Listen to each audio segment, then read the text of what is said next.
नमस्कार विद्यार्थियों।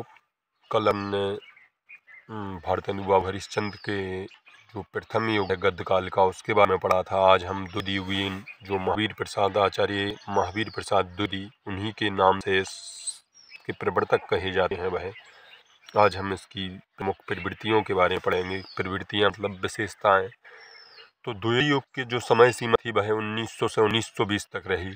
थोड़ा अपन महावीर प्रसाद द्विवेदी के जीवन के बारे में पढ़ लेते हैं कि द्विवेदी युग के प्रवर्तक कवि महावीर प्रसाद द्विवेदी माने जाते हैं। इनका जन्म सन 1864 में रायबरेली में हुआ था। इन्हीं के नाम पर द्विवेदी युग रखा गया।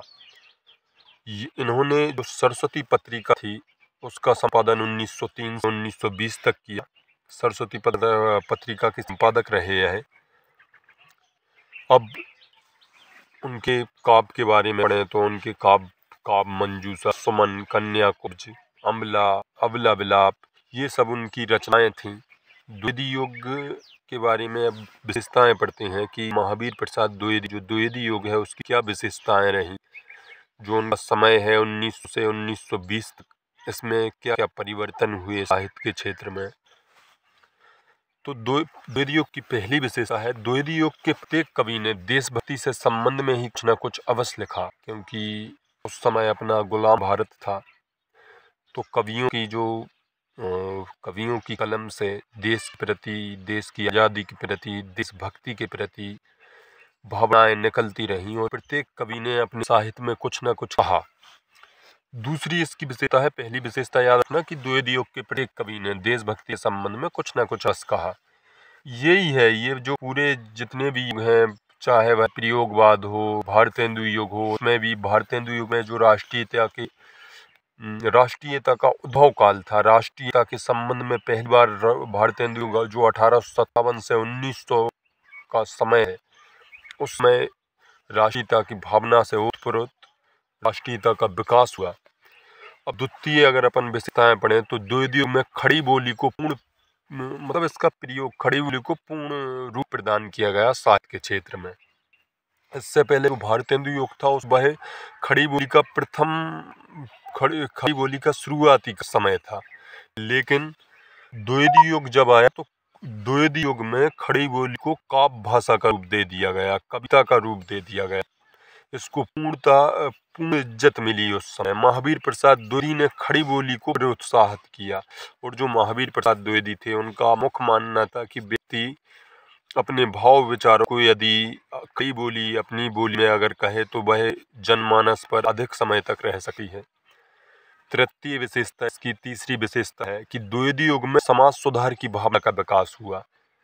जो द्विवेदी युग था उसमें समाज सुधार की भावना का विकास हुआ, जैसे विधवाओं की जो दयनीय स्थिति थी, बाल विवाह था, उस समय जो मुख्य समस्याएं थी समाज में, इन विशेष रूप दिया गया।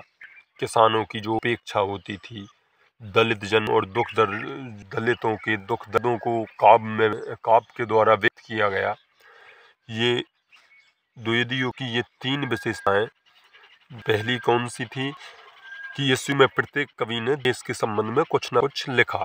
द्वितीय विशेषता थी कि समय जो भारतेंदु युग में खड़ी बोली का शुरुआती समय माना जाता है, वह इस समय आकर काव्य भाषा के रूप में विराजमान हो चुका था। काव्य भाषा के रूप में इसका प्रयोग किया जाने लगा था। और जो तृतीय विशेषता है कि द्विवेदी युग में समाज सुधार की भावना का विकास हुआ।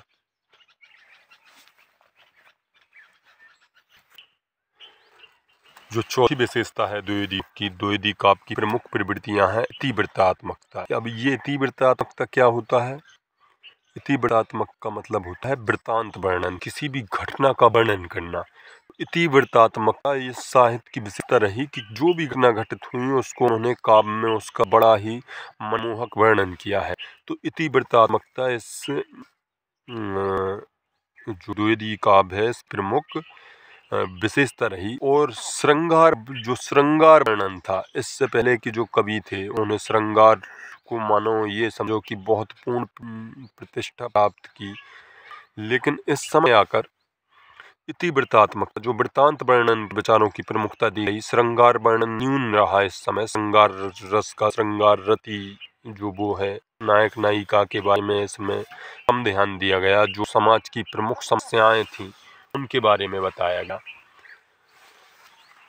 पांचवी विशेषता है कि द्विवेदी काव्य में अनुवाद प्रवृत्ति का विकास तीव्र हुआ। इस समय जो साहित्य था उसमें इस समय द्विवेदी काल में जो अनुवाद थे, अनुवाद ट्रांसलेशन विषयों का एक जो अच्छी रचनाएं किसी दूसरी भाषा में थी उनका अनुवाद हिंदी में कर दिया गया।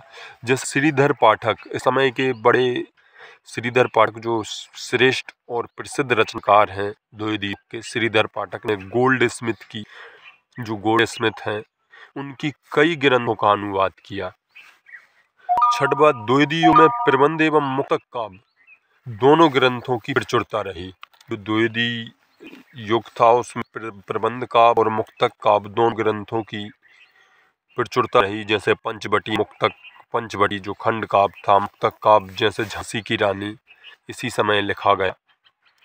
अब आए तो आगे पढ़ते हैं अपने समय के प्रमुख जो लेखक और उनकी रचनाएं और उनका जन्म, क्योंकि अक्सर बोर्ड परीक्षा में द्विवेदी युग के किन्हीं दो कवियों के नाम, उनकी एक एक रचना का नाम लिखिए, इस प्रकार के प्रश्न पूछ लिए जाते हैं। तो सबसे पहले श्रीधर पाठक जो कि गोल्ड स्मिथ का उन्होंने अनुवाद भी किया, इनके बारे में पढ़ते हैं। श्रीधर पाठक, इनका जन्म सन 1860 में हुआ। इनका जन्म 1860 में और 1928 में इनकी मृत्यु रही। इनके प्रमुख ग्रंथ रहे कश्मीर सुषमा, भारत गीत और दूसरे जो हैं कवि द्विवेदी कवि अयोध्या सिंह उपाध्याय, हरिओद इनका उपनाम है, अयोध्या सिंह उपाध्याय। इनका जन्म हुआ 1865 में, मृत्यु हुई सन 1947 में। इन प्रमुख रचनाएं जो कि प्रसिद्ध प्रिय प्रवास, रस कलश, बेदही वनवास, ये इनकी प्रमुख रचनाएं रहीं। प्रिय प्रवास, मैथिली शरण गुप्त, ये द्विवेदी युग के प्रसिद्ध कवि मैथिली शरण गुप्त, इनका जन्म 1886 में हुआ और मृत्यु सन 1964 में। जयद्रथ वध जो कि खंड काव्य है, भरत भारती, साकेत जो कि उनका महाकाव्य है, यशोधरा खंड काव्य है। इस प्रकार इनके रचनाएं रही मैथिली शरण गुप्त। अगले हैं माखनलाल चतुर्वेदी। इनका जन्म 1889 में हुआ, मृत्यु सन 1968 में हुई। इनके द्वारा प्रमुख रचनाएं जो थी हिमकृतनी, हिमतरंगिणी, युगचारण, समर्पण, माता, ये इनकी प्रमुख रचनाएं थी। अगला पढ़ते हैं रामनरेश त्रिपाठी, ये भी इस समय के प्रसिद्ध कवि रहे। इनका जन्म 1889 में, मृत्यु सन 1962 में हुई। इनके मिलन, पथिक, मानसी, स्वप्न इनकी प्रमुख रचनाएं रहीं। ठीक है, अब अगले जो विद्यार्थियों, अगला जो समय है दूसरा छायावादी युग। इसके बाद ये अब अगले नई वीडियो में छायावाद को लेकर आएंगे।